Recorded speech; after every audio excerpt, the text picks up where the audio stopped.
Karan Johar's biography An Unsuitable Boy was unveiled by Shah Rukh Khan at an event that was also attended by Alia Bhatt, Siddharth Malhotra and Shweta Nanda. Kajol was caught in an exclusive chat with Poonam Saxena while SRK also spoke on the occasion. Karan, it's a wonderful thing that you've done. I think yours is an extremely beautiful life. Yours is an extremely important life that people should read about. I don't know if people will learn or not, but it's important to know of your experiences. My only questioning part of this whole book is the title. I find that a little different. It could have been titled anything. It could have been titled, according to me, apart from The Unsuitable Boy, it could have been the Good Boy. Yeah, he's a good boy. If his father was here, he would vouch for it. His mother is here, she would vouch for it all the time. You know, there are very few boys who sit down with their mothers at night and discuss tele-shopping.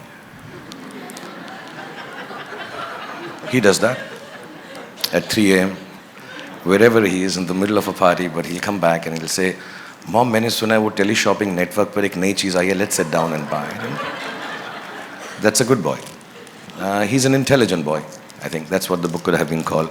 You know, there are several moments in that book where you talk about people confronting you at airports, at parties, and saying the most gross things, the most insensitive things, and you come back to them is sassy but also a little sad. Why should anyone have to explain any aspect of their lives at all or defend it?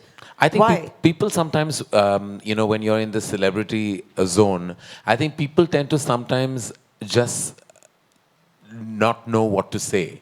Like, I feel like when they encounter you, they either tend to overcompensate and say exceptionally polite things, or they'll say the most inappropriate things to you. I think anyone who's been in the celebrity space will tell you that you'll have people come and say the most overfamiliar things to you at times.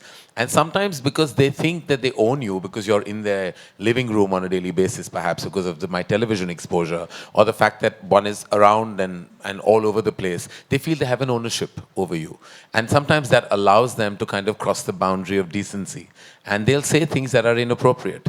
And you'll have to stand there. Sometimes you can give a response back, which sometimes goes over their head, because it's not a straight-line answer. And sometimes you use sarcasm, which also sometimes doesn't get a response.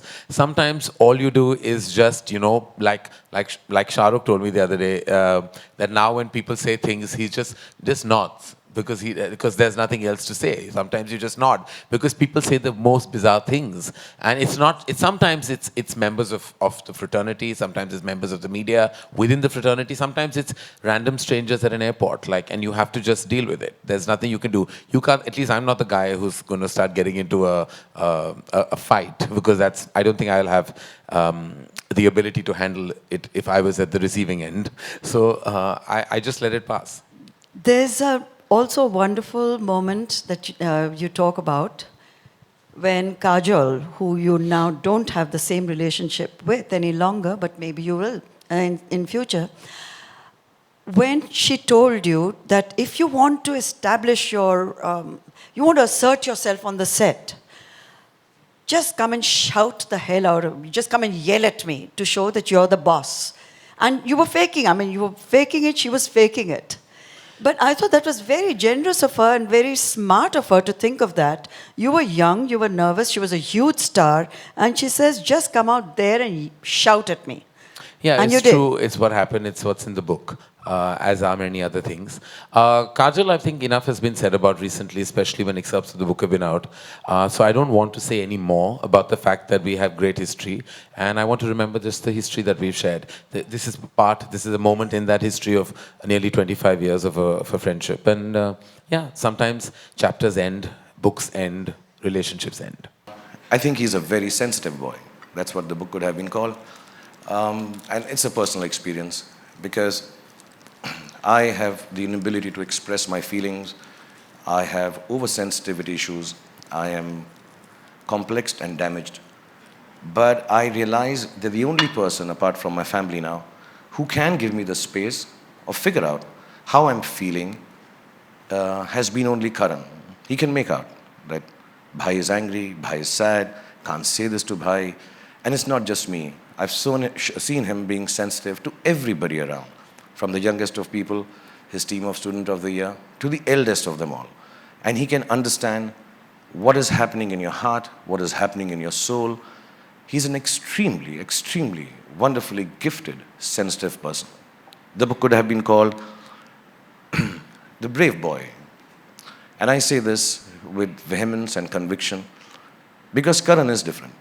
He's extremely different. And not just in the unique sense, he's different. And it's difficult being different. Especially in our country, in the world we live in, the society that we have to face. He's just different.